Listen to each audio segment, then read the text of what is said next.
것이 시작하도록 하겠습니다. 부동산 거래 신고서 작성 요령 시험에 해마다 나오진 않고요. 그 서식이 가장 중요한 게 확인 설명서, 전속 중개계약서, 부동산 거래 신고서 3개 서식은 좀 보셔야 됩니다. 223페이지 보도록 하겠습니다. 부동산 거래 신고서 작성 방법인데요. 1번, 거래 당사자가 다수 여러 명인 경우 매수인 또는 매도인의 주소란에 각각의 거래 지분 비율을 표시를 하고요. 외국인인 경우 토지 매수 용도를 기재해야 된다. 이거 서식을 봐야 됩니다. 3번, 종전 부동산란은 입주권 매매의 경우에만 기재를 합니다. 입주권, 재건축, 재개발하는 거 이런 경우 종전 부동산란 입주권이죠. 분양권은 종전 부동산 없잖아요. 처음 분양하는 거니까.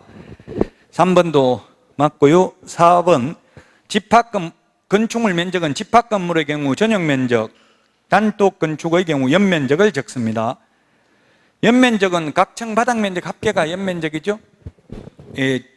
집합 건물의 경우, 아파트의 경우 전용 면적을 기재하고 그 외의 경우 연면적을 적습니다. 이건 서식의 기재 요령을 봐야 됩니다. 부동산 거래 신고서 서식. 5번, 물건별 거래 가격란에는 둘 이상의 부동산을 함께 거래하는 경우 물건의 전체 금액을 합산하여 기재하는 게 아니라 각각의 부동산별 거래 가격을 기재합니다. 합산액은 총실제 거래 가격란에 기재하면 됩니다.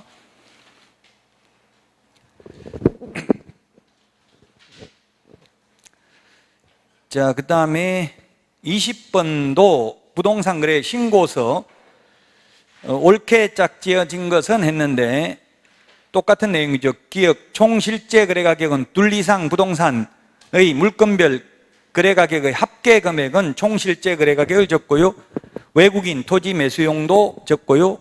집합 건물 전용 면적, 그 다음에 아파트인 경우 동호수도 적어야 됩니다.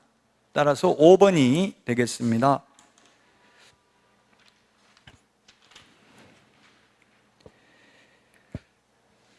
자, 그 다음에 21번만 하나 더 풀어보겠습니다. 22번은 생략하고요. 자, 공급계약은 시행사 또는 건축주 등이 최초로 부동산을 공급하는 계약, 즉 아파트 분양받았을 때에도 부동산 거래 신고해야 되고요. 공급계약 또는 전매계약의 경우 분양가격, 발코니 확장 등 선택비용 및 추가 지불액, 프리미엄 등 분양가격을 초과 미달하는 금액을 적는다. 미달하는 경우도 있죠. 마피라고 하죠. 마피, 마이너스 P가 붙는 경우도 있죠. 지금은 부동산 가격이 올라가고 있으니까 마이너스 P가 없는 것 같지만 저는 마이너스 P 엄청 많이 마이너스 P로 팔아봤어요. 손해보고. 마이너스 P, 마이너스가 있으면 마이너스도 적는다. 자, 그 다음에 3번, 거래 대상 종류가 공급계약 또는 전매계약, 분양권, 입주권인 경우 물건별 거래가격 및 총실제 거래가격란에는 부가가치세를 제외가 아니고 포함입니다. 부가가치세법이 옛날에 세법 시험에 한 문제 나왔는데 요즘은 세법 시험 범위 아닙니다. 부가가치세는. 근데 부가가치세가 우리 중개실무에 나올 수 있는 게 이게 부동산 거래 신고서 적을 때 입주권 분양권의 경우 부가가치세 포함한 금액을 적습니다. 근데 등기하고 나서 거래할 때는 부가가치세 제외한 금액을 적습니다. 그리고 중개보수에는 부가가치세 포함되어 있지 않습니다. 따라서 중개보수 100만 원 받았으면 부가가치세 10만 원 더 받아도 공인중개사법 위반이 아닙니다. 그 다음에 그 두 개는 시험에 출제가 됐고요. 아직 시험에 안 나왔는데 시험에 안 나왔기 때문에 뭐 중요하진 않은데요. 우리 상가 환산월차임 할 때 월세 곱하기 100 더하기 보증금을 하면 환산보증금이죠. 환산보증금이 서울에서 9억 초과하면 6억 9천, 5억 4천, 3억 7천 초과하면 원칙적으로 적용이 안 되죠. 그때 월세에 부가가치세를 포함하는지 여부 아직까지 대법원 판례는 없고요. 서울고등법원 판례까지 있습니다. 부가가치세 포함입니까? 제외입니까? 월세에는. 월세 곱하기 100 할 때 부가가치세 포함해서 곱하기 100 하냐고요? 제외하고 곱하기 100 하냐고요? 네, 계약서에 적힌 대로 부가가치세 별도라고 돼 있으면 뺀 금액에 곱하기 100, 부가가치세 포함이라고 돼 있으면 포함된 금액에서 곱하기 100. 근데 제가 실무적으로 계약서 적을 때 부가가치세 포함이라고 적어본 적은 없습니다. 보통 부가가치세 별도 이렇게 많이 합니다. 그 부가가치세 별도라고 돼 있으면 그 빼고 나머지 금액만 곱하기 100을 하면 된다는 게 서울고등법원 판례입니다. 3번이 정답이 되겠습니다. 이 부동산거래 신고서 작성에서 가장 많이 나온 게 이거 3번입니다. 자, 그 다음에 4번 거래 대상 종류가 현존하는 토지 건축물에 대한 매매 계약의 경우 건축물 가격 및 총실제 거래 가격에는 부가가치세 제외한 금액을 적습니다. 등기되고 나면 제외된 금액, 등기되기 전에는 오피스텔이 분양가가 1억, 2억이라고 하면 거기에 부가가치세 포함되어 있잖아요. 그래서 나중에 부가가치세 환급받을 수도 있죠. 10년 넘게 업무용으로 이용하면 환급받을 수도 있습니다. 5번 주택 취득, 자금 조달, 입주 계획은 비규제 지역의 경우 6억 이상, 비규제 지역은 6억 이상, 규제 지역이라고 하면 조정 대상 지역, 투기과일지구는 금액과 상관없이 자금 조달 계획, 실입주 계획 제출해야 되고요. 투기과일지구면 금액과 상관없이 증빙자료를 제출해야 되고요. 법인인 경우 지역, 금액과 상관없이 자금 조달 계획, 입주 계획은 제출해야 됩니다. 법인도 입주 계획을 제출해야 됩니다. 법인도 법인 본사가 입주할 수도 있는 거잖아요. 증빙자료는 법인도 금액과 지역과 상관없이 법인은 증빙자료 제출해야 된다 하면 X입니다. 투기과일지구인 경우에만 증빙자료 금액과 상관없이 제출해야 됩니다. 법인이든 개인이든 간에 투기과일지구만. 지금 시흥시는 투기과일지구는 아니죠. 조정대상 지역이죠. 그럼 자금 조달 계획 제출하는 거는 쉬워요. 증빙자료 아니고 그냥 이렇게 뭐 세 주겠다 아니면 뭐 대출 받았겠다 이런 식으로만 하면 되고, 증빙자료는 입출금 내역을 다 정확하게 증빙을 해야 되니까 어려울 수 있겠죠. 3번이 정답입니다. 21번. 자, 그 다음에 226페이지 주택임대차 신고입니다. 주택임대차 신고. 주택임대차 신고 제가 오후에도 두 문제인가 내놨어요. 주택임대차 신고에 대해서도. 올해 6월 1일부터 신설되는 내용이죠. 우리 책에 없는 거 시험에 내놨는데 뭐 내는지 말 안 하겠습니다. 100점 안 나오게 하기 위해서. 우리 책에 없는 겁니다. 6월 달에 바뀐 게 아직 책을 빨리 만들기 때문에 책에는 반영이 안 돼 있어요. 예를 들면 금액이라든 보증금액이 얼마인지 월세 얼마 초과하는 경우 신고하라 이렇게 돼 있죠. 그런 걸 문제 내놨는데 우리 책에는 지금 없어요. 시험에는 나올 수 있겠죠. 6월 1일 책은 이거 6월 달 되기 전에 훨씬 전에 나왔거든요. 이미 원고는. 그래서 우리 책에는 지금 반영이 안 돼 있는 문제를 저는 내놨다고요. 오후에.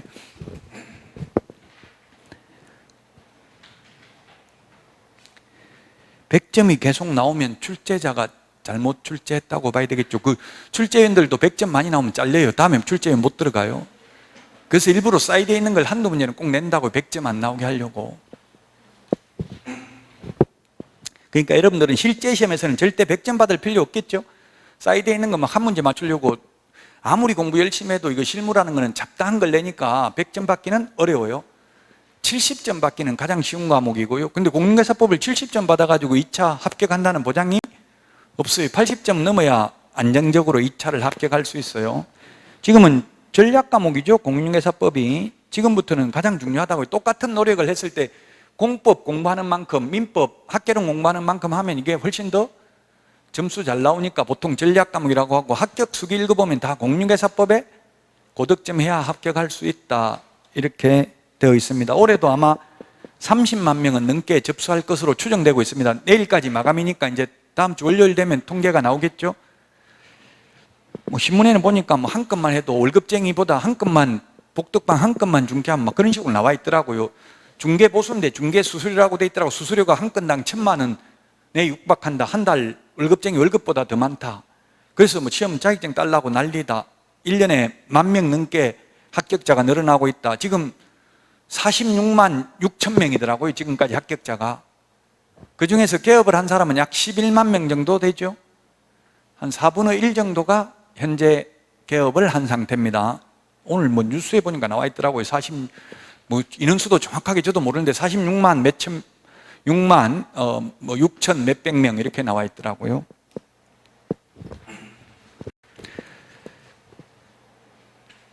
자, 문제 보겠습니다. 226페이지 주택임대차 신고, 이른바 전월세 주택만 해당됩니다. 주택이죠, 주택. 상가나 토지는 해당 사항이 없습니다. 상가나 토지는. 지금 물론 입법 예고되어 있는 거에 보면은 토지도 이제 앞으로 규제할, 토지를 뭐 LH 신용, 광명, 투기 이런 것 때문에 토지도 앞으로는 규제하려고 하는데 지금 현재는 주택만 신고합니다. 주택 임대차는 주택 임대차만 신고합니다. 이때 주택은 주택법상 주택이 아니라 주택임대차보호법상 주택이니까 실제 주택으로 사용하고 있으면 오피스텔도 신고해야 됩니다. 오피스텔이든 뭐 도시형 생활주택이든 뭐 숙박형 생활시설, 생활형 숙박시설이든 실제 주택으로 사용하고 있으면 신고해야 됩니다. 60일 이내에 신고하는 게 아니라 30일입니다. 거기에 두 번째 줄에 대통령령이 정하는 금액을 초과하는 금액, 그 다음에 대통령령으로 정하는 지역, 일정 금액을 초과하는 경우만 신고합니다. 얼마인지 오후에 시험에 내놨기 때문에 오후에 말씀드리겠습니다. 우리 책에는 지금 반영이 안 돼 있어요. 이 금액이 얼마인지, 지역이 어딘지 시험에 내놨다고요. 궁금하면 여러분들이 법제처 국가법령정보 시행령 가서 찾아보면 돼. 어플 점심 먹고 시간 남을 때. 지금은 말 안 해드리겠습니다. 1번이 답입니다. 60일이 아니고 30일입니다. 우리 암기 프린트 35번에 해제 신고도 30일, 부동산 거래 신고도 30일, 임대차 신고도 30일, 다 30일이죠? 30일입니다. 계약일로부터. 자, 그 다음에 2번. 임대차 계약 당사자 중 일방이 국가 등인 경우에는 국가 등이 신고를 해야 됩니다. 부동산 거래 신고, 매매 부동산 거래 신고도 마찬가지죠? 국가 등이 신고를 해야 됩니다. 3번, 임차가구형을 대통령령이 정하는 지역이라고 되어 있는데 오후에 문제에 내놨기 때문에 아직은 말 안 하겠습니다. 일정 지역, 일정 금액에서만 신고한다고 모든 전국에 다 신고, 부동산 거래 신고는 전국 다 해야 되죠? 매매인 경우. 임대차는 전국에 다 하는 게 아니에요. 안 해도 되는 지역도 있다.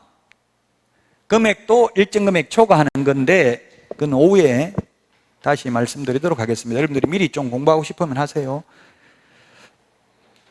자, 그 다음에 5번. 임대차 계약 신고를 받은 신고관청은 그 신고 내용을 확인한 후 신고인에게 신고 필정을 모두 지체 없이라고 했죠. 적시는 몇 개 안 된 거 아까 말씀드렸습니다. 답 1번입니다. 자, 그 다음에 23번 문제입니다. 매매계약, 부동산 거래 신고도 해제 신고, 변경 신고할 수 있듯이 해제 신고할 수 있는 것처럼 임대차 신고도 해제, 변경 신고 해야 됩니다. 1번이 틀렸네요. 15일이 아니고 30일, 전부 30일이라고 했어요. 주택 임대차 신고, 부동산 거래 신고, 해제 신고 전부 30일 이내입니다. 변경 신고도 31일 이내입니다. 1번이 틀렸고요. 국가 등이 해야 된다는 거 했고요. 한 명이 신고 거부하면 단독으로 할 수 있는 거 부동산 거래 신고, 매매 부동산 거래 신고하고 똑같습니다. 증빙자료 제출해가지고 한 명이 할 수 있습니다. 그 다음에 신고 필정 지체 없이 교부해야 된다도 있고요. 5번 100만 원 이하의 과태료입니다. 부동산 거래 신고는 안 하면 500만 원 이하의 과태료죠. 외국인이 60일 이내 외국인 특례에 의해서 부동산 거래 신고 안 하면 300만 원 이하의 과태료죠. 임대차 신고는 100만 원 이하의 과태료. 매매에서 30일 이내 부동산 거래 신고 안 하면 500만 원 이하의 과태료. 1번이 정답이 되겠습니다. 24번 틀린 것은 했는데 답 5번입니다. 임대차 신고 안 하면 500이 아니고 100만 원 이하의 과태료인데 요거는 올해 시험에 나올 확률은 좀 희박합니다. 왜냐하면 이게 과태료 유예기간이 1년입니다. 1년. 지금 당장 부과를 안 하기 때문에 시험에 내면 논란의 여지가 있죠. 시행이 안 되는 건데 어쨌든 유예는 1년간 하지만 100만 원 이하의 과태료라고요. 임대차 신고 안 하면 500X입니다. 1번에 임차인이 주민등록법에 따라 전입신고한 경우에는 이 법에 따른 임대차 신고를 한 것으로 봅니다. 전입신고만 해도. 그 대부분 전입신고하죠. 근데 제가 현업에서 해보니까 중국 동포나 이런 분들은 전입신고 안 하는 경우도 있어요. 중국 동포들은 무보정 월세 이런 게 많거든요. 보증금 없이. 그러면 뭐 돈 뗄 것도 없고 하니까 별로 전입신고도 안 하려고 하는 경우 많아요. 오산, 골동 이런 데 가면 무보정 월세 40만 원, 뭐 30만 원 이런 게 많이 있어요. 임대차 신고한 걸로 봅니다. 전입신고하면. 그 다음에 공공주택 특별법에 따른 공공주택 사업자, 민간임대주택 특별법에 따른 임대사업자는 관련 법령에 따른 주택임대차 신고 또는 변경신고를 한 경우 이 법에 따른 주택임대차 계약 신고, 변경신고를 한 것으로 봅니다. 공공주택 특별법은 뭐가 있느냐 하면 LH에서 30년 국민임대주택 이런 게 있어요. 10년 임대 후 분양, 5년 임대 후 분양. 요즘 논란의 대상이 되는 게 10년 임대 후 분양이 가장 문제가 되고 있어요. 왜? 10년 임대 후 분양할 때 분양가가 10년 후 그때 감정가격이거든요. 그럼 시세에 거의 육박한다고, 심세의 80% 이상으로 분양을 하니까 판교 같은데 10년 전에 1억 8천, 2억밖에 안 했는데 분양가가 지금 8억에 분양을 하니까 엄청나게 세입자들이 막 데모하고 이런 게 많았다. 그래서 앞으로 이제 10년 임대 후 분양은 아예 없앨 모양이더라고요. 이제 아예 그런 건 안 한다고 이제는. 지금 오히려 지금 거북섬, 시흥 거북섬 같은 데는 10년 후 분양을 하는데 분양가를 지금 확정해서 10년 임대 후 분양가는 지금 확정한다고요? 괜찮죠? 지금 분양가대로 하니까 10년 후 감정 가격이 아니라 지금 거북섬에 그렇게 해가지고 분양한다고 나왔어요. 뉴스에.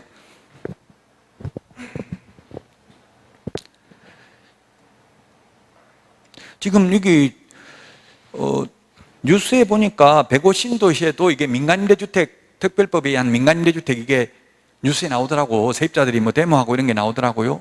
이게 민간임대주택 보통 8년, 10년 이러는데 뭐 이거는 10년 후에 분양하는 건 아닙니다. 근데 거북선 같은 데는 10년 후 분양하는데 민간임대주택 특별법에 의한 민간임대주택은 최대 1년에 5%밖에 못 올리죠. 10년이면 10년 동안, 8년이면 8년 동안 임대기간 의무기간 끝나도 민간임대주택 사업자는 계속 5%밖에 못 올리고요. 이거는 세입자 바뀌어도 전 세입자가 받던 금액에서 5%밖에 못 올려요. 주택임대차보호법에서는 세입자 바뀌면 왕창 올려도 되잖아요. 시세만큼. 민간임대주택 특별법에 의한 민간임대 사업자는 세입자가 바뀌어도 종전에 받던 금액에서 5%밖에 못 올린다고 최대. 그럼 왜 민간임대주택 사업자 되려고 하냐? 다른 세제 혜택을 많이 받잖아요. 주택수에도 5년 이상 임대하면 주택수에도 산입을 안 하고 종부세, 재산세 이런 거 혜택을 받으니까 세입자한테는 많이 안 받지만 민간임대주택 사업자 하려고 합니다. 근데 정부에서는 이제 앞으로 점차적으로 폐지하려고 하죠. 건설 민간임대주택만 장려를 한다고요. 부영건설 같은 데서 지어가지고 처음에 분양을 하는 게 아니라 8년 동안, 10년 동안 임대했다가 10년 후 분양하면 건설사도 좋은 거예요. 땅을 싸게 정부에서 받아가지고 임대료만 받다 10년 후에 시세대로 분양할 수가 있으니까. 어쨌든 이런 민간임대주택 특별법에 의해서 신고를 했으면 또 이 부동산 거래 신고 등에 관한 법률에 의해서 한 번 더 2번씩이나 신고할 필요 없다는 이야기입니다. 맞습니다. 3번 주택임대차 계약 신고서의 접수를 완료한 때는 주택임대차보호법에 따른 확정일자를 부여한 것으로 본다. 단 임대차 계약서가 제출된 경우로 한정한다. 이 임대차 신고할 때는 임대차 계약서를 반드시 제출하는 의무는 없어요. 신고서를 제출하거나 임대차 계약서를 제출하거나 둘 중에 하나만 하면 되거든요. 근데 확정일자 받으려면 임대차 계약서가 있어야 확정일자 도장을 찍어줄 거 아니에요. 계약서 가져가면 확정일자 받은 것으로 봅니다. 세입자 보호하려고 그러는 거죠. 확정일자를 받아야 후순위보다 우선 면제를 받을 수 있잖아요. 인터넷에 질문 많이 하던데 아파트, 이게 민법 시험에도 나왔고요. 우리 중개실무에도 나왔습니다. 아파트인 경우 계약서에 동호수가 누락된 경우 계약서에 몇 동, 몇 호 이렇게 누락되어 있다고요. 이런 경우 후순위보다 우선 면제 받아요, 못 받아요? 아파트 임대차 계약서에 동호수가 안 적혀져 있거나 잘못 적혀 있다고요. 안 적혀져 있는 경우, 판례는 안 적혀져 있는 경우입니다. 안 적혀져 있으면 후순위보다 우선 면제 받아요, 못 받아요? 경매 넘어가면? 받습니다. 판례가 민법에도 시험에 출제됐어요. 시험에는 이렇게만 나왔어요. 그래서 조금 수험생 입장에서 보면 헷갈리게 돼 있어요. 이 말은 무슨 말이냐면은 앞에 생략돼 있어서 그런데 전입신고는 동호수 똑바로 했고 단지 임대차 계약서에만 동호수가 누락된 경우 우선 면제 받는다 이런 말인데 앞에 전입신고는 똑바로 했고 이런 말이 없어요. 시험 지문에는 보면 그냥 이 계약서에 동호수가 누락되어도 우선 면제 효력이 부정된다고 볼 수는 없다. 뭐 이런 식으로 돼 있어요. 전입신고만 똑바로 했다면 비록 임대차 계약서에는 동호수 누락되어도 우선 면제 받는다 이런 취지라고요. 근데 시험 문제에 전입신고는 제대로 했고 이렇게 안 돼 있다고요? 그러니까 헷갈리죠. 당연히 전입신고도 잘못한 걸로 안 한 걸로 생각하니까. 그럼 전입신고는 예를 들어서 동호수 안 적고 임대차 계약서에만 동호수 적어도 보험 못 받겠죠? 대항력이 있어야 우선 면제도 받는다고. 대항력이 전제 요건이라고요. 우선 면제 받으려면 일단 대항력을 안 갖추면 우선 면제 못 받죠? 최우선 면제도 당연히 못 받고요. 전입신고만 똑바로 했다면 동호수를, 왜냐하면 동호수 안 적어놔도 나중에 계약서에 뭐 나중에 동호수 적어도 이게 나중에 적은 건지 처음 적은 건지 알 수도 없잖아요. 공시기능이 있는 게 아니라고요. 계약서는 은밀하게 당사자 사이에 체결된 계약이므로 통정 허위 표시에 의해서 무효라는 등 특별한 사정이 있는 경우를 제외하고는 임대차 계약서에는 동호수가 누락되어도 대항력만 갖췄다면, 즉 전입신고만 똑바로 했다면 우선 면제 받는다 이런 취지라고요. 근데 시험 지문에는 전입신고는 똑바로 갖췄다, 대항력은 갖췄다 이런 말이 없으니까 헷갈린다고요. 민법 시험에도 출제됐습니다. 중개실무에도 나왔고요. 자, 그 다음에 4번 신고관청은 주택임대차계약 신고 사무에 대한 권한의 일부를 그 지자체 조례로 정하는 바에 따라 읍면동장 또는 출장소장에게 위임할 수 있다. 원래는 신고관청, 시장군수구청장한테 신고하는 게 원칙이에요. 근데 전입신고하면 임대차 신고한 것으로 본다 하니까 동주민센터도 가능하다는 이야기입니다. 그리고 개업공개사는 부동산 거래 관리 시스템, 우리 매매 부동산 거래 신고하는 사이트에서 임대차 신고도 해줄 수 있고요. 뉴스에 보니까 서울에 있는 뭐 강북군가 어디는 보니까 그 협회, 지회하고 강북구청, 노원구인지 강북군지 모르겠는데 그 협약을 맺어가지고 무조건 개업공개사가 계약서를 작성한 경우는 신고해 주도록 하겠다 해가지고 뉴스에 나왔더라고요. 그 현실 다 그런 식으로 되면 개업공개사에게 의무는 없지만 해줘야 될 가능성이 많죠. 현실적으로는. 또 해주는 게 좋아요. 나중에 안 해가지고 100만 원 과태료 나오면 또 개업공개사한테 왜 말 안 했냐 하고 이럴 수 있잖아요. 그럼 꼭 말이라도 하든지 아니면 직접 그냥 부동산 거래 관리 시스템에서 인터넷으로 해주면 됩니다. 할 의무는 없습니다. 5번이 답입니다. 임대차 신고 안 하면 100만 원 이하의 과태료입니다. 25번 보겠습니다. 틀린 것은 법인이 주택거래계약을 체결하는 경우 법인 등기 현황에 대해서 신고해야 됩니다. 그 다음에 이건 우리 요약집을 한번 볼까요? 요약집에 보면은 107페이지에 있습니다. 요약집 서브노트 107페이지. 107페이지 거기에 밑에 법인이 주택거래계약을 하는 경우 방가로 1번 법인 등기 현황, 방가로 2번 법인과 거래 상대방 간의 관계가 다음 어느 하나에 해당하는지 여부, 즉 이해관계에 있는지 신고해야 되죠? 예, 1번 신고해야 됩니다. 거래 상대방이 개인인 경우 그 개인이 해당 법인의 임원과 친족관계에 있는지 여부를 신고해야 된다. 요약집 107페이지부터 108페이지까지 읽어보시면 됩니다. 맞습니다.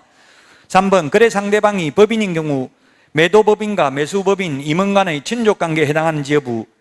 이게 미성년자가 그냥 페이퍼 컴퍼니 만들어가지고 위장회사 만들어가지고 아버지 돈으로 가지고 법인이 차입한 것처럼 해가지고 이런 식으로 편법으로 승리하고 이런 게 많이 적발돼가지고 이런 규제가 생긴 거예요. 4번 법인이 주택을 매수하는 경우에는 주택 취득 목적과 취득에 필요한 자금 조달 계획 및 지급 방식을 신고해야 됩니다. 우리 부동산 거래 신고서 서식 외에 법인이 취득하는 경우는 법인 주택거래 신고서 서식을 하나 더 제출해야 됩니다. 법인은 2개 제출해야 됩니다. 5번 법인이 주택을 매수하는 경우라도 주택의 이용계획까지는 신고할 필요 없다 했는데 이용계획 신고해야 됩니다. 임대할 건지 법인 본사가 직접 입주할 건지 이런 거 신고해야 됩니다. 5번이 답입니다. 이게 부동산 정책에 의해서 바뀌어가지고 지금 법인으로 이제 편법으로 그 투기하는 거, 세금 탈세하는 거 방지하려고 취득세도 법인이 취득하면 12%죠? 최고소율, 법인세도 양도소득세 대신에 법인은 법인세 내잖아요.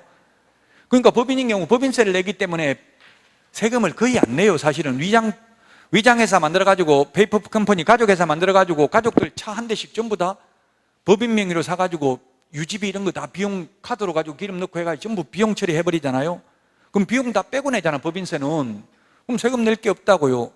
그래서 아직도 법인으로 하려고 하는 사람들이 많아요. 이제 이게 그래서 취득세도 최대한 12%로 올리고, 또 이렇게 법인이 하면 그 임원이 가족관계에 있는지 이런 걸 하면은 나중에 세무조사 이런 거 할 가능성도 있겠죠. 이제 편법으로 투기하는 거 방지하려고 이런 게 생겼습니다.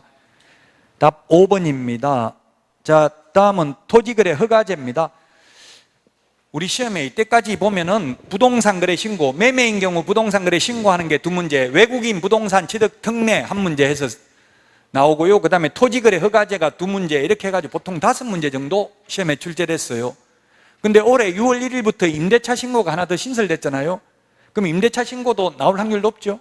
올해 신설됐으니까 지금 조금 전에 봤던 거 임대차 신고 오늘 오후에도 제가 2문제 내놨다고요. 그러면 한 6문제 정도 나올 확률이 높아요. 재작년에 7문제, 작년에는 4문제밖에 안 나왔지만 최소한 4문제 이상은 나오니까 이게 어렵다고요. 좀 그래서 문제를 좀 더 많이 풀고 있는데, 토지거래 허가제는 이게 2017년도까지는 국토의 계획 및 이용에 관한 법률에 있었습니다. 국토의 계획 및 이용에 관한 법률에서 여기서 2문제 나왔어요. 국토의 계획 및 이용에 관한 법률이 12문제 나오잖아요. 여기서 2문제 나왔는데 지금은 이게 빠져도 국토의 계획 및 이용에 관한 법률에서 여전히 12문제 나오죠? 옛날에는 이거 포함해서 12문제 나왔고 여기에서 2문제가 나왔다고요. 2017년도까지. 지금은 부동산 거래 신고 등에 관한 법률로 통폐합됐습니다. 지금 토지거래 허가구역에 대해서는 사실 또 입법 예고가 되어 있습니다. 조금 바뀔 가능성은 있어요. 근데 지금 현재 걸로 가지고 풀 수밖에 없습니다. 229페이지 문제 틀린 거 되는데, 허가구역이 2 이상의 시도에 걸쳐 있는 경우는 국토부 장관이 지정을 하고요. 같은 시도면 원칙 시도지사, 예외 같은 시도라도 국가가 개발사업 등을 시행해서 투기가 성행할 우려가 있는 경우는 국가가 직접 지정할 수도 있습니다. 그래서 제가 국토부에서 국토부 장관이 국가를 대신한 게 국토부 장관이죠. 국토부 장관이 지정한 데가 어디 있습니까? 물어보니까 우리나라에 지금 세종시 하나밖에 없대요. 세종시는 충청남도 안에 들어가잖아요, 사실은. 그럼에도 불구하고 국가가 직접 개발 사업을 시행하니까 국가가 지정했대요, 세종시만. 그 외에 허가구역 지정된 데 어디 있습니까? 물어보니까 제가 오산시에 어디 있습니까? 물어보니까 오산시는 하나도 없다더라고요. 그 보니까 서울에 구룡마을 강남에 있고요. 그 다음에 경기도는 3기 신도시 예정지역하고 용인시 원산면 SK 하이닉스 들어오는데 여기밖에 없대. 거의 없어요, 지금 허가구역이. 우리나라 전국토의 1%도 안 된다고요. 지금 일본 같은 데도 허가구역이 있다가 잃어버린 30년 해가지고 허가구역 다 없어졌습니다.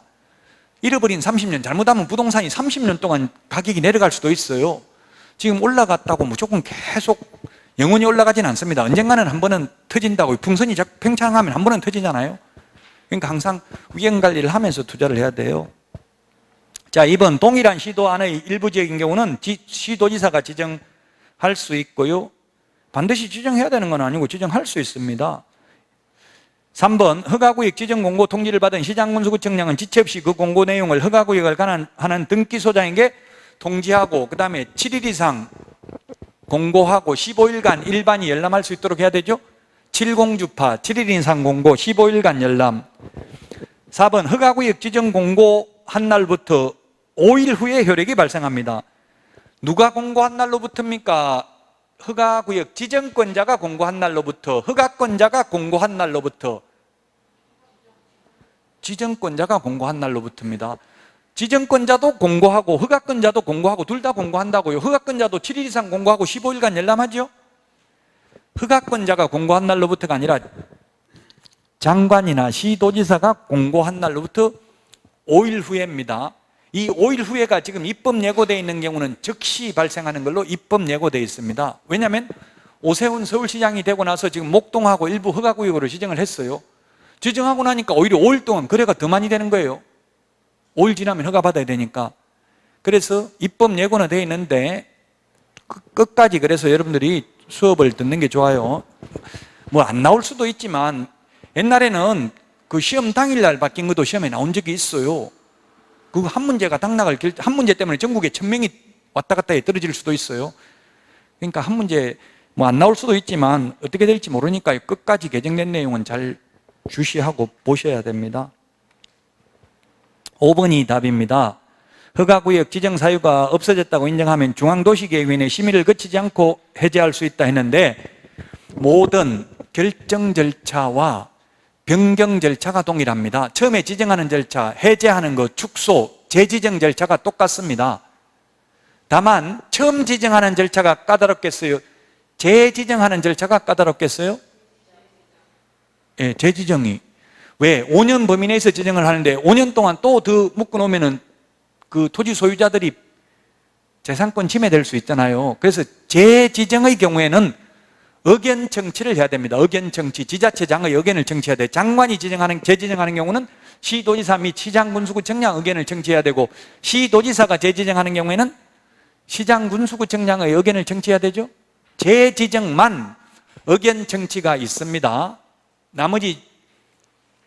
나머지는 처음 지정하는 거, 해제하는 거, 축소하는 거, 재지정하는 절차 똑같다고요.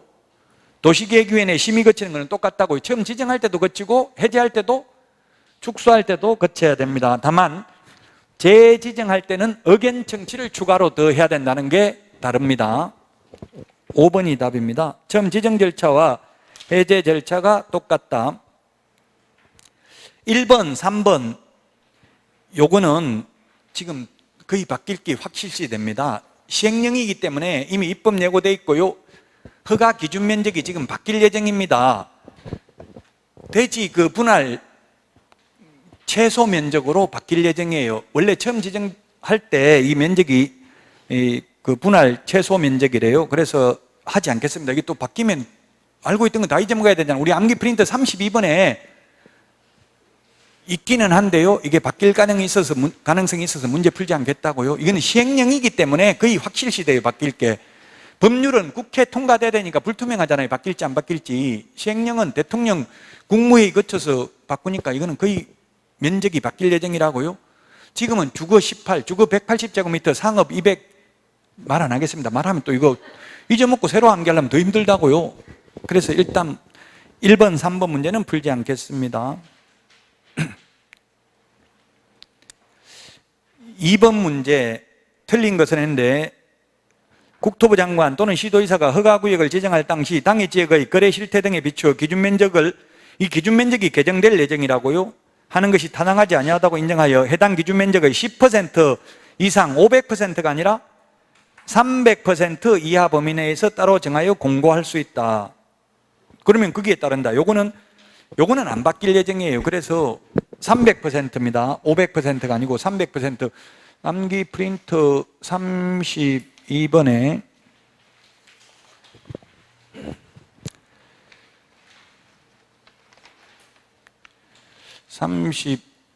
그게 까만 별표, 7번 밑에 까만 별표 있죠?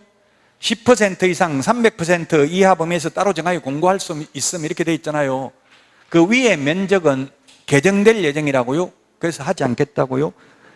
1번, 2번에 1번이 답이 되겠습니다.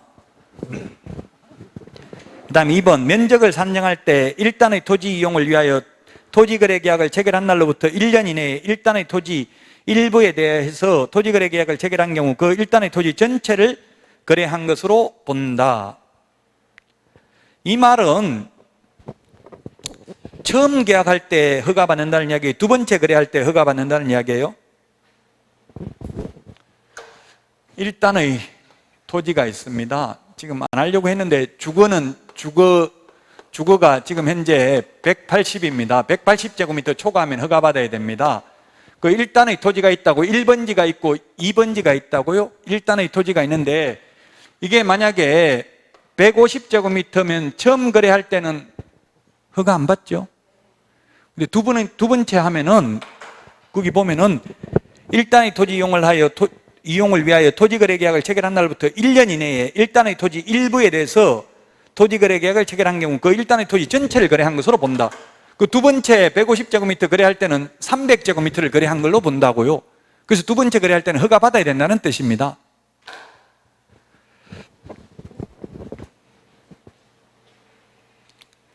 그 다음에 3번, 허가구역 지정 당시 기준면적을 초과하는 토지가 허가구역 지정 후 분할 국토의 계획 및 이용에 관한 법률에 따른 도시군 계획사업 시행 등 공공목적으로 인한 분할은 제외한다로 기준 면적 이하가 된 경우 분할된 해당 토지에 대한 분할 후 최초의 토지거래 계약은 기준 면적을 초과하는 토지거래 계약을 한 것으로 본다. 이게 뭐 해마다 시험에 나오지 않습니다. 좀 어려운데, 자, 요거하고는 지금 처음에 했던 거하고는 다릅니다. 요거는 아예 지번 자체가 다른 거고요. 이거는 지번이 같았습니다. 같은 지번이 예를 들면 300제곱미터가 주거지역에 있습니다. 지금 현재 180초가니까 허가받아야 되죠? 허가받아야 되는데 이걸 분필했다고요. 1번지, 1의 1번지 이렇게 분필을 했다고요. 분필을 해가지고 150제곱미터씩 분필을 했습니다. 그러면 이거는 처음 거래할 때 허가받아야 돼. 처음 거래할 때. 분필 후 최초의 거래는 전체 면적을 다 거래한 걸로 본다고요.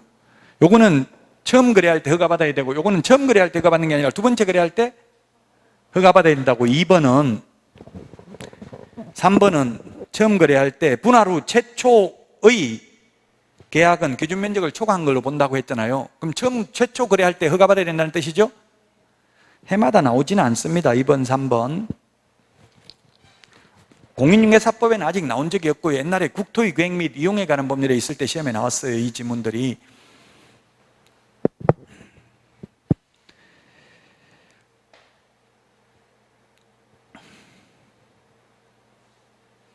(4번은) 시험에 나올 확률이 거의 없고요. 5번 토지거래 허가구역으로 지정되기 전에 이미 분할되어서 토지거래 허가 기준 면적을 초과하지 아니하다면 허가받을 필요 없습니다. 1번이 답입니다. 10% 이상 300% 이하입니다. 자, 그 다음에 4번 문제 보겠습니다. 4번 문제. 허가에 대해서 틀린 것입니다. 1번 토지거래 허가를 받으려는 자는 허가 신청서의 계약 내용과 토지 이용 계획, 자금 조달 계획 등을 적어서 시장군수구청장에게 제출해야 됩니다. 예, 자금 조달 계획 제출을 해야 됩니다. 토지거래 허가구역 안에서 토지 취득하는 경우. 허가구역 아니면 자금 조달 계획 제출할 필요 없죠. 2번 민원 처리에 관한 법률에 의한 처리기간, 그게 며칠입니까? 예, 15일입니다. 15일이라는 말을 해도 되고 민원 처리에 관한 법률에 의한 처리기간이라 해도 됩니다. 법률에는 민원 처리에 관한 법률에 의한 처리기간 이렇게 돼 있고 대통령령에는 15일 이렇게 돼 있습니다. 그래서 15일 이내에 허가 처분을 하거나 불허가 처분 사유를 서면으로 통지하거나 또는 선매 협의 사실을 통지를 해야 되죠. 안 하면 그 다음 날 허가 받은 것으로 보잖아요. 16일 되는 날. 그 기간이 끝난 날에, 이 말이 밑줄 치세요. 그 기간, 두 번째 줄에 그 기간이 끝난 날에가 아니라 끝난 다음 날 허가가 있은 것으로 봅니다. 16일째 받은 것으로 본다고요. 15일이나 민원 처리에 관한 법률에 의한 처리 기간이나 같은 말이라고 했죠. 16일 되면 허가 받은 것으로 본다. 그 다음 날, 끝난 날이 아니라 다음 날입니다. 2번이 정답이고요. 3번 토지거래 계약 불허가 처분에 이의가 있는 자는 그 처분을 받은 날로부터 1개월 이내에 이의 신청할 수 있다. 1개월. 토지거래 허가와 관련해서 1개월이 5번 나옵니다. 암기 프린트 45번에 4번, 5, 6, 7, 8. 토지거래 허가에 대한 이의 신청 1개월 이내에. 5번 불허가 처분을 받았을 경우 매수 청구도 1월 이내에, 선매 협의 완료도 1개월 이내에, 선매 협의 완료 조서 제출도 1개월 이내에. 8번 선매자 지정 통지도 1개월 이내입니다. 다만 토지거래 허가와 관련해서 30일이 딱 하나 있는데요. 암기 프린터 35번에 동그라미 8번 이행강제금 부과에 대한 이의 신청은 30일 이내죠. 공법에서도 이행강제금에 대해서 공법시험에 잘 나와요. 건축법하고 농지법에 있잖아요. 이행강제금. 그 이행강제금 부과에 대한 이의 신청은 공법에서도 똑같이 30일이에요. 건축법, 농지법 이행강제금 있잖아요. 있죠. 건축법, 농지법 이행강제금 없어요. 공법에 이행강제금 제도가 있는 법으로 바르게 연결된 것은 그렇게도 시험에 나왔어요. 옛날 제가 시험 볼 때. 그럼 지금 건축법, 농지법이라고 이행강제금 제도가 있는 법. 건축법에서 건축법을 위반한 경우, 용적률, 건폐율 위반한 경우, 주요 건축법 위반하면 100분 50, 기타 건축법 위반하면 100분 10 범위 내에서 대통령령으로 정하는 금액 부과하죠. 1년에 2회 범위 내에서 농지법은 100분의 20, 1년에 한 번씩 부과하죠. 농사 짓는다고 사가지고 농사 안 지으면 이행강제금 부과하잖아요. 처분 명령을 하고 처분 명령 받고 1년 안에 처분 안 하면 처분 의무 기간 1년을 주고 그래도 처분 안 하면 처분 명령을 하고 처분 명령을 받은 날부터 6개월 안에 처분 안 하면 이행강제금 20%씩 1년에 한 번씩 부과하죠. 우리 중개실무에도 나왔어요. 농지법. 만약에 농사를 주말 체험을 한다고 취득해놓고 주말 체험을 안 하면 적발되면 즉시 그 농지를 처분해야 된다. 시험에 이렇게 나왔어요. 옵니까? X입니까? 주말 체험한다고 취득해놓고 주말 체험을 안 하는 게 적발되었을 경우 그 농지를 즉시 처분해야 된다. O냐고 X냐고요? 왜? 즉시가 아니라 1년 안에 처분하면 돼. 처분 의무 기간이 1년이라고요. 1년 안에 처분 안 하면 처분 명령을 하고 최초 처분 명령이 있은 날부터 6개월 안에 처분 안 하면 이행강제금을 부과하죠. 단 아무리 처분하려고 해도 처분을 못하면 한국농어촌공사에 매수 청구하면 되죠. 그러면 이행강제금 부과는 안 합니다.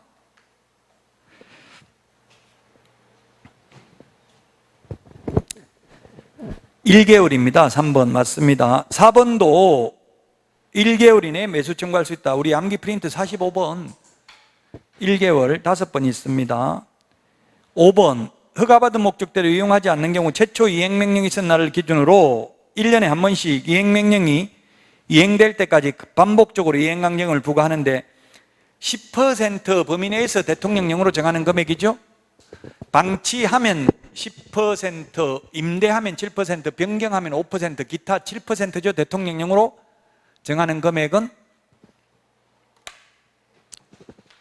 4번이 답이 되겠습니다. 그 5번, 4번에 2번이 답입니다. 4번이 답이 아니고 4번에 2번이 답이고 5번 지금 조금 전에 말했던 거 나와 있네요. 거기 3번, 4번, 5번 7%, 10%, 5% 나와 있잖아요. 조금 전에 말했던 거고요. 답은 2번이네. 2번. 선매자가 토지를 매수할 가격은 먼저 지금 일반 개인들에 앞서서 국가, 공공기관, 공공단체가 먼저 매수하는 게 선매입니다. 선매. 우선 협상권을 준다고요. 선매라는 게 먼저 사겠다는 이야기입니다. 먼저 사면서 다른 사람이 1억에 살 사람이 있는데 1억보다 낮은 가격으로 사겠다고 하면 팔겠어? 안 팔겠어요? 선매는 강제로 수용할 수 있는 게 아니잖아요. 우선 협상권만 있는 거잖아요. 그래서 높은 가격으로 사겠다고 해야 되겠죠? 그 높은 가격이, 가장 높은 가격이 감정가격이에요. 감정가격이 시세잖아요. 시세대로 사겠다고 해야 팔 거 아니에요. 근데 불허가 처분을 받아서 매수 청구했을 때 매수 가격은 공시지가입니다. 공시지가. 불허가 처분을 받아서 매수 청구했을 때 매수 가격은 공시지가. 항상 낮은 가격이 있으면 낮은 가격이잖아요. 공법에서. 오늘 여기 문제도 있지만 우리 아까 농지법에서 그 한국농어촌공사에 매수 청구했을 때도 한국농어촌공사는 낮은 가격이 있으면 낮은 가격으로 매수합니다. 항상 국가, 공공기관, 공공단체는 낮은 가격이 있으면 낮은 가격이 해야 돼요. 왜냐하면 이 공무원들이나 이런 분들은 자기 돈 들어가는 게 아니잖아요. 비싸게 사주고 뒷돈, 리베이트를 받을 가능성이 많다고요. 그래서 낮은 가격이 있으면 낮은 가격으로 사야 돼요. 그런데 선매는 먼저 사겠다고 하면서 다른 사람, 살 사람 있는 사람보다 더 낮게 공시지가로 사겠다 하면 안 팔겠죠? 그래서 옛날에는 옛날에는 사실 공시지가였어요. 그 당시에는 선매협의가 거의 100% 불성립됐어요. 근데 지금 감정가격으로 하다 보니까 감정가격은 좀 높여달라고 할 수도 있잖아요. 그러면 지금 얼마에 팔기로 돼 있냐 이렇게 물어보고 그 가격 비슷하게 감정가격을 만들어가지고 선매를 하면 선매협의가 성립되는 경우도 많습니다. 선매협의가 불성립됐다고 강제로 수용할 수 있는 게 아니라 선매협의가 불성립되면 지체 없이 허가 또는 불허가 처분을 해야 되죠. 선매협의가 불성립돼도 그게 허가 불허가에 영향을 미치지 않습니다. 답은 2번입니다. 허가 신청서에 적힌 가격이 아니라 감정가격이 되겠습니다. 감정가격. 자, 여기까지 하고 6번부터 쉬었다가 하겠습니다.